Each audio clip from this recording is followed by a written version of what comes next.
चलिए हम लोग देखते हैं फॉर्मेशन ऑफ मेथेन। मेथेन का सूत्र होता है CH4। बट हम लोगों को देखना है कि ये CH4 आता कैसे है और CH4 का निर्माण किस तरह से होता है। आप लोगों को पता होगा कि कार्बन की परमाणु संख्या कितनी होती है, जिसको हम लोग लिखते हैं नंबर ऑफ, यहाँ लिख लेते हैं हम लोग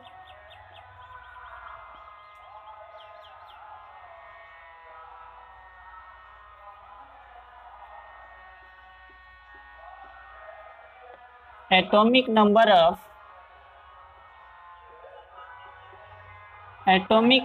of कार्बन्स।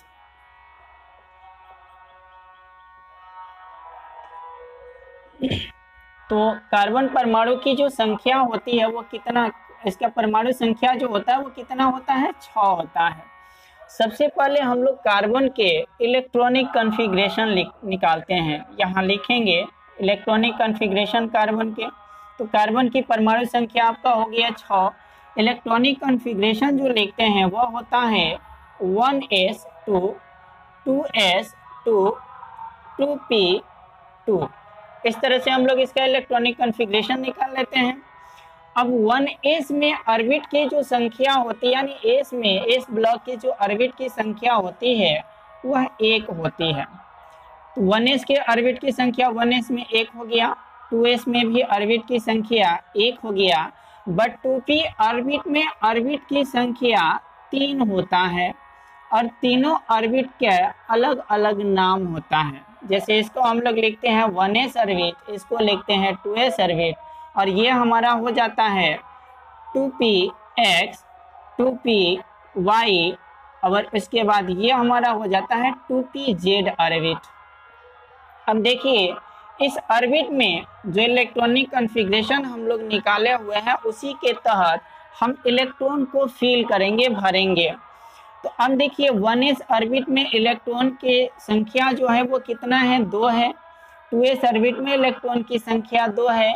2p ऑर्बिट में भी इलेक्ट्रॉन की संख्या 2 है।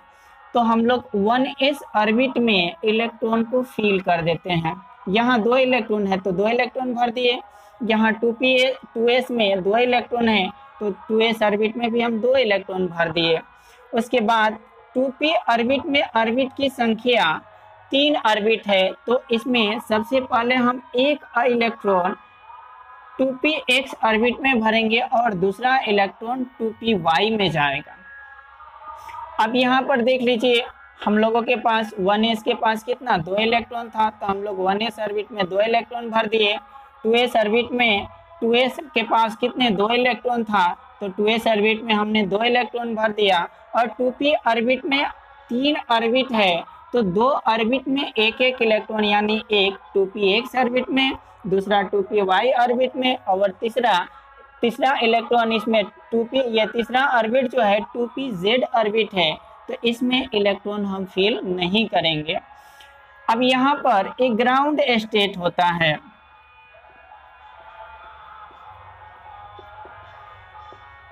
ग्राउंड स्टेट जिसको हम लोग हिंदी में लिखते हैं आधा अवस्था, और आधा अवस्था से अभिप्राय है कि ऑर्बिट पूर्ण रूप से ना भरा हो, आधा अधूरा भरा हुआ है।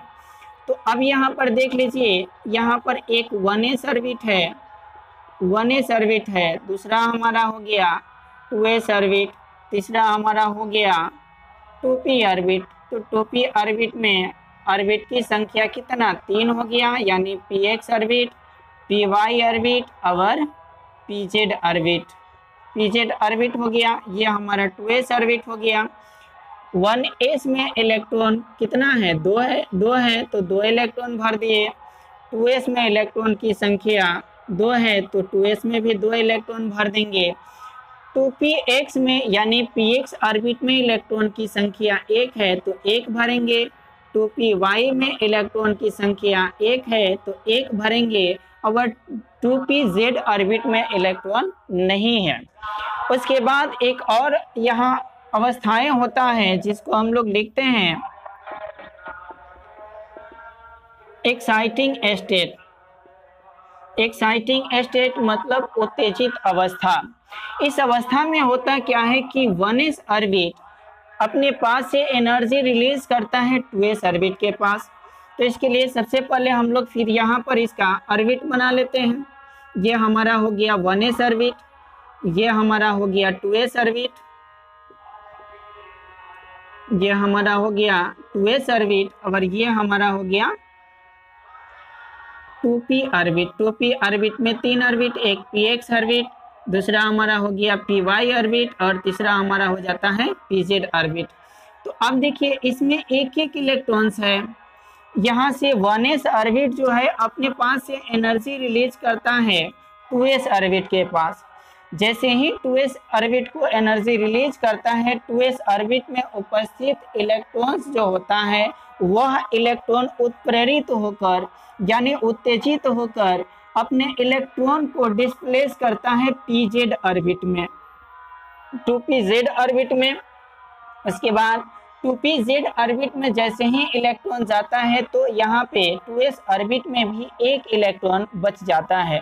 इसके लिए फिर हम लोग इसका इलेक्ट्रॉनिक कॉन्फ़िगरेशन करेंगे 1s 1s2 2s 1, चूंकि इससे एक इलेक्ट्रॉन pz में गया इसलिए हम यहाँ पर अब लिखेंगे 2s1, और उसके बाद p ऑर्बिट में 3 ऑर्बिट है px py और pz। तो यहाँ लिखेंगे 2px1 2py1 और 2py1 और 2pz1। चूंकि अब z ऑर्बिट में भी इलेक्ट्रॉन भर जाएगा, जब यहाँ से एक इलेक्ट्रॉन z ऑर्बिट में जाएगा तो 2pz1 हो जाएगा, यानी z ऑर्बिट में भी एक इलेक्ट्रॉन आ गया। वह इलेक्ट्रॉन कहाँ से आया है? तो 2s ऑर्बिट से आया है। और 2s ऑर्बिट से वह इलेक्ट्रॉन क्यों आया? इसका रीजन है कि 1s ऑर्बिट ने क्या किया, एनर्जी अपने पास से रिलीज किया है। किसके पास? 2s ऑर्बिट के पास। जब 2s ऑर्बिट के पास इलेक्ट्रॉन रिलीज किया तो इसके इलेक्ट्रॉन एक इलेक्ट्रॉन उत्तेजित होकर अपने इस ऑर्बिट को बदलकर सीधे किस ऑर्बिट में आ गया? 2pz ऑर्बिट में आ गया। अब आप देख सकते हो कि यहाँ पे 1s ऑर्बिट में कुल कितने इलेक्ट्रॉन्स बचे हुए हैं? तो 2 इलेक्ट्रॉन्स बचा हुआ है। अब यहाँ पर 2s ऑर्बिट में इलेक्ट्रॉन जो है वह कितना इलेक्ट्रॉन्स है? एक इलेक्ट्रॉन्स है। फिर यहाँ पर हम देख सकते हैं 2px और 2py, तो ये हमारा हो गया 2px ऑर्बिट, ये हमारा हो गया 2py ऑर्बिट, और ये हमारा हो गया 2pz ऑर्बिट। अब यहाँ आप देख सकते हो कि 2px में कितना इलेक्ट्रॉन्स हैं? एक है, तो यहाँ एक इलेक्ट्रॉन भरेंगे। 2py में कितना इलेक्ट्रॉन्स है? एक है, तो यहाँ एक इलेक्ट्रॉन्स भरेंगे। 2pz में कितना इलेक्ट्रॉन्स है? एक है, तो इसमें एक इलेक्ट्रॉन्स भरेंगे। उसमें होता क्या है कि एक ओवरलैपिंग अभिक्रिया होती है। ओवरलैपिंग का मतलब कि इसमें 2s ऑर्बिट 1, ये हमारा हो गया 1s ऑर्बिट। तो देखिए इसमें 2s ऑर्बिट जो है अपना एक इलेक्ट्रॉन का शेयरिंग किसके साथ? तो p ऑर्बिट के साथ करता है। इस तरह से कार्बन के पास जो वैलेंस इलेक्ट्रॉन की संख्या होती है वह उसका वैलेंसी कितना हो जाता है? 4 हो जाता है। चूंकि 3 ठो इलेक्ट्रॉन p ऑर्बिट का होता है और एक इलेक्ट्रॉन s ऑर्बिट का होता है, तो इसका जो हम प्रसंकरण लिखते हैं वह हमारा प्रसंकरण होता है sp3। sp3 प्रसंकरण हो गया। अब इसके बाद देखिए आप यहाँ देख सकते हो कि एक कार्बन के पास कितने वैलेंस इलेक्ट्रॉन की संख्या हो गया? तो कार्बन के पास वैलेंस इलेक्ट्रॉन की संख्या 4 हो गया। इस 4 इलेक्ट्रॉन में एक इलेक्ट्रॉन px ऑर्बिट का है, एक इलेक्ट्रॉन py ऑर्बिट का है, और एक इलेक्ट्रॉन जो है वो pz ऑर्बिट का है, और एक इलेक्ट्रॉन जो है वह किसका इलेक्ट्रॉन है? तो 2s ऑर्बिट का है। अब इसके बाद देखिए यहाँ पर हाइड्रोजन, कार्बन जो है वो हाइड्रोजन के साथ शेयरिंग करता है। हाइड्रोजन के साथ एक एक इलेक्ट्रॉन, चूंकि हाइड्रोजन के पास भी एक इलेक्ट्रॉन होता है तो कार्बन अपने एक एक इलेक्ट्रॉन के हाइड्रोजन के एक इलेक्ट्रॉन से शेयरिंग करता है, और शेयरिंग करने के बाद इसमें कार्बन और हाइड्रोजन के बीच में एकल बंधन का निर्माण होता है, और उस तरह से ये कार्बन CH4 का निर्माण कर लेता है। तो सबसे पहले हम लोग देखेंगे कि कार्बन किस किस ऑर्बिट के इलेक्ट्रॉन से अपना इलेक्ट्रॉन का शेयरिंग करता है। तो सबसे पहले हम ठीक इसी तरह से हाइड्रोजन का भी इलेक्ट्रॉनिक कॉन्फ़िगरेशन निकालेंगे, क्योंकि हाइड्रोजन के पास परमाणु संख्या जो होता है वह 1 होता है और ऐसे मुझे 4 हाइड्रोजन के इलेक्ट्रॉनिक कॉन्फ़िगरेशन निकालना है। तो एक हाइड्रोजन का इलेक्ट्रॉनिक कॉन्फ़िगरेशन निकालेंगे तो वह हमारा हो जाएगा 1s1।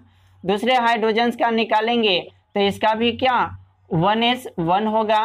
तीसरे का निकालेंगे तो ये भी हमारा हो जाएगा 1s1, ठीक ना। उसके बाद चौथे हाइड्रोजन का निकालेंगे तो ये भी हमारा हो जाएगा 1s1। अब देखिए हाइड्रोजन परमाणु के जो इलेक्ट्रॉन्स है वह सब किस ऑर्बिट में, तो 1s ऑर्बिट में, सब के सब 1s ऑर्बिट में भर जाएगा। क्योंकि इसके पास ऑर्बिट की जो संख्या होती है वह एक ही ऑर्बिट होता है, तो ये सब 1s1 ऑर्बिट है और सब के पास एक एक इलेक्ट्रॉन्स है, तो सब में क्या करेंगे एक एक इलेक्ट्रॉन्स को भर देंगे। इस तरह से एक एक इलेक्ट्रॉन्स भर दिए। अब आप देख सकते हो कि यहाँ पे एक s ऑर्बिट है, दूसरा क्या है 2px ऑर्बिट है, यहाँ तीसरा ऑर्बिट जो है 2py है और चौथा जो ऑर्बिट है वो 2pz ऑर्बिट है। तो फिलहाल इसको हम लोग मिटा लेते हैं। लीजिए हम लोग सिर्फ हाइड्रोजन का इलेक्ट्रॉनिक कॉन्फ़िगरेशन करके निकाल लेते हैं और इसके चारों ऑर्बिट को लिख लेते हैं। तो चारों ऑर्बिट यानी 1s1 होगा। प्रत्येक हाइड्रोजन का अभी निकाले हुए थे इलेक्ट्रॉनिक कॉन्फ़िगरेशन क्या होता है 1s1 होता है। तो ऐसे 4 हाइड्रोजन्स का जो निकालेंगे तो सबका इलेक्ट्रॉनिक कॉन्फ़िगरेशन क्या हो जाएगा 1s1 होगा और सबका इलेक्ट्रॉन जो होता है सिर्फ s ऑर्बिट में ही भर जाता है। तो यहाँ से हम लोग 4 हाइड्रोजन के लिए ऑर्बिट दे रहे हैं। आप देख सकते हो कि 4 हाइड्रोजन का यहाँ ऑर्बिट हो गया। अब इसमें एक हाइड्रोजन परमाणु का इलेक्ट्रॉनिक कॉन्फ़िगरेशन निकाले हैं तो यहाँ 1s1 आया है, तो ऐसे चारों हाइड्रोजन का 1s1 ही आता है। तो यहाँ एक इलेक्ट्रॉन s ऑर्बिट में होगा, फिर दूसरा यहाँ पर क्या करेंगे एक इलेक्ट्रॉन भरेंगे, तीसरे ऑर्बिट में भी क्या करेंगे तीसरे हाइड्रोजन के लिए एक इलेक्ट्रॉन भरेंगे, चौथे हाइड्रोजन के लिए भी क्या करेंगे एक ऑर्बिट भरेंगे, एक इलेक्ट्रॉन्स भरेंगे। तो आप देख सकते हो कि चारों हाइड्रोजन का इलेक्ट्रॉनिक कॉन्फ़िगरेशन करेंगे तो सबका क्या आता है 1s1 आता है। अब आप जो कार्बन का हम लोगों का जो प्रसंकरण मिला हुआ है, इस प्रसंकरण में उपस्थित इलेक्ट्रॉन की संख्या को हम लोग यहाँ ऑर्बिट के माध्यम से दिखाएंगे। आप देख सकते हो यहाँ पर 2s ऑर्बिट है। ये 2s ऑर्बिट किसका है कार्बन के है। तो ये 2s ऑर्बिट में इलेक्ट्रॉन कितना है एक इलेक्ट्रॉन है, तो यहाँ पर हमने एक इलेक्ट्रॉन भर दिया। 2p ऑर्बिट में ऑर्बिट की संख्या कितना है 2px हो गया, 2py हो गया, 2pz हो गया। यानी p ऑर्बिट में टोटल ऑर्बिट की जो संख्या होती है वह ऑर्बिट की संख्या 3 होती है। एक होता है 2px ऑर्बिट, दूसरा होता है 2py ऑर्बिट और तीसरा होता है 2pz ऑर्बिट। आप देख सकते हो कि 2px ऑर्बिट में कितने इलेक्ट्रॉन्स है एक इलेक्ट्रॉन है, तो यहाँ एक इलेक्ट्रॉन भर दिए। 2py में भी एक इलेक्ट्रॉन है तो यहाँ एक इलेक्ट्रॉन भर दिए। 2pz में कितना इलेक्ट्रॉन है एक इलेक्ट्रॉन है, यहाँ एक इलेक्ट्रॉन भर दिए। अब इसमें होता क्या है कि हाइड्रोजन का एक ऑर्बिट कार्बन के एक ऑर्बिट से ओवरलैप कर जाता है, मतलब इसके साथ जुड़ जाता है, अपने इलेक्ट्रॉन को शेयरिंग कर लेता है। उसी तरह से एक हाइड्रोजन का s ऑर्बिट कार्बन के px ऑर्बिट से जुड़ जाता है। उसके बाद फिर हाइड्रोजन का s ऑर्बिट कार्बन के py ऑर्बिट से जुड़ जाता है। उसके बाद फिर हाइड्रोजन चौथे हाइड्रोजन का s ऑर्बिट कार्बन के p ऑर्बिट से जुड़ जाता है। इस तरह से आप देख सकते हो कि जब एक कार्बन के बीच में 4 ठो बॉन्ड होता है जिसको हम लोग हाइड्रोकार्बन के नाम से भी जानते हैं, तो इस तरह से इस चारों बॉन्ड का एक एक नामकरण हो जाता है, एक नाम हो जाता है कि इसमें कौन कौन से ऑर्बिट भाग लिया है। इस ऑर्बिट के माध्यम से हम दिखा सकते हैं कि जैसे ही कार्बन और हाइड्रोजन के बीच में 4 ठो बॉन्ड का निर्माण होता है तो इस चारों बॉन्ड में कौन कौन से ऑर्बिट भाग लिया हुआ है। इस चीज को हम लोग आसानी से समझ सकते हैं। आप देख सकते हो यहाँ पे कि हाइड्रोजन का एक s ऑर्बिट कार्बन के एक 2p ऑर्बिट के साथ अपने इलेक्ट्रॉन को संयोजित करता है। तो इस तरह से कार्बन में एक बॉन्ड जो होगा वो s ऑर्बिट के संयोजन से बनेगा। दूसरी बात है कि दूसरा अगर हम देखते हैं तो दूसरा में हमारा होता क्या है कि हाइड्रोजन का एक s ऑर्बिट कार्बन के 2px ऑर्बिट के साथ इलेक्ट्रॉन के साथ शेयरिंग करता है। तो एक ऑर्बिट यहाँ एक बॉन्ड और बनता है जिसको हम लिखते हैं sp(x) बॉन्ड। और तीसरा जो होता है तो तीसरा में भी वही होता है कि हाइड्रोजन का एक s ऑर्बिट कार्बन के 2py ऑर्बिट के इलेक्ट्रॉन से शेयरिंग होता है। तो यहाँ पर एक और बॉन्डेशन होगा जिसको हम लोग लिखेंगे sp(y). उसके बाद एक और यहाँ पर इलेक्ट्रॉन है हाइड्रोजन का, तो हाइड्रोजन का एक इलेक्ट्रॉन कार्बन के 2pz ऑर्बिट से संयोजित होता है। तो एक और बॉन्ड का निर्माण होता है। तो यहाँ पर इस बॉन्ड को हम लिखते हैं sp(z). इस तरह से आप देख सकते हो कि ये कार्बन हो गया और इस कार्बन के पास वैलेंस इलेक्ट्रॉन की जो संख्या थी वह 4 थी। यहाँ आप देख सकते हो कि कार्बन के पास वैलेंस इलेक्ट्रॉन की संख्या कितना 1 2 3 4 ये इसका इलेक्ट्रॉन्स हो गया। तो यहाँ पर हम डॉटेड करके दिखा दिए। कार्बन के पास टोटल कितने इलेक्ट्रॉन आ गए? 4 इलेक्ट्रॉन आ गए। ये 4 इलेक्ट्रॉन हाइड्रोजन के कितने इलेक्ट्रॉन से? तो हाइड्रोजन के एक एक इलेक्ट्रॉन से, यानी हाइड्रोजन के 4 परमाणु के साथ ये एक एक इलेक्ट्रॉन का साथ शेयरिंग कर लिया। और चारों हाइड्रोजन से एक एक इलेक्ट्रॉन शेयरिंग करने के बाद कार्बन और हाइड्रोजन के बीच में एकल बंधन का निर्माण होता है। अब इस तरह से हम लोग एकल बंधन का निर्माण, इसको हम लोग डॉटेड करके भी दिखा सकते हैं। अब इसमें अगर आपसे पूछा जाए कि इसमें बताइए कि कार्बन और हाइड्रोजन के बीच में जो बॉन्डेशन बना हुआ है वो 4 बॉन्ड है और चारों बॉन्ड में कौन कौन से ऑर्बिट के इलेक्ट्रॉन भाग लिए हैं, तो आप आसानी से बता सकते हो इस चीज को देखकर कि एक बॉन्ड जो होता है वह s और s बॉन्ड, यानी s और s ऑर्बिट के इलेक्ट्रॉन के मिलने से एक बॉन्ड का निर्माण होता है। तो इसमें कार्बन के पास जो 4 ठो बॉन्ड बन रहा है उसको हम लोग इस तरह से लिख सकते हैं।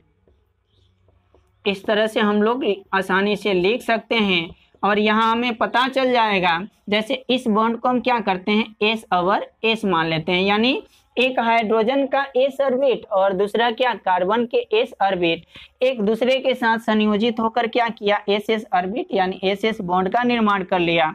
दूसरा उसी तरह से एक हाइड्रोजन के s ऑर्बिट और कार्बन के px ऑर्बिट, तो यहाँ हम लिख सकते हैं s-px ऑर्बिट, यहाँ हो गया s-py ऑर्बिट और यहाँ हो जाएगा s-pz ऑर्बिट। ठीक ना, यानी एक s ऑर्बिट और दूसरा किसके साथ pz ऑर्बिट के साथ ओवरलैप किया तो दूसरा एक इसका बॉन्ड बन गया। एक s ऑर्बिट py के साथ ओवरलैप किया तो एक बॉन्ड का निर्माण कर लिया। उसके बाद एक s ऑर्बिट और दूसरा क्या आपका px ऑर्बिट और फिर एक यहाँ पर s और s ऑर्बिट, यानी कार्बन में जो हम लोगों के इलेक्ट्रॉनिक कॉन्फ़िगरेशन कार्बन का निकाले हुए हैं और उसमें हमें जो इसके बैलेंसी प्राप्त हुआ है उस बैलेंसी में कौन कौन से ऑर्बिट के इलेक्ट्रॉन प्रेजेंट है वो यहाँ पर स्पष्ट पता चल जा रहा है। और वही ऑर्बिट हाइड्रोजन के ऑर्बिट के इलेक्ट्रॉन से संयोजित होकर बॉन्ड का निर्माण करता है। तो यहाँ पे CH4 का निर्माण होता है और जैसे ही CH4 का निर्माण होता है इससे हमें पता चल जाता है कि एक कार्बन में 4 हाइड्रोजन परमाणु आया कहाँ से और इसको हम लोग किस तरह से सजाएंगे। इस शेप को हम लोग टेट्रावैलेंट भी कह सकते हैं। डियर स्टूडेंट, आप लोगों से मैं बताना चाह रहा हूँ कि हम लोगों की जो केमिस्ट्री क्लासेस होगी वह यूट्यूब के G4U स्टडी चैनल पे कल से शुरू हो जाएगा और आप अगर ये केमिस्ट्री पढ़ना चाहते हैं तो आप इस चैनल को सब्सक्राइब कर लीजिए और हम लोग कल से क्लास लेंगे।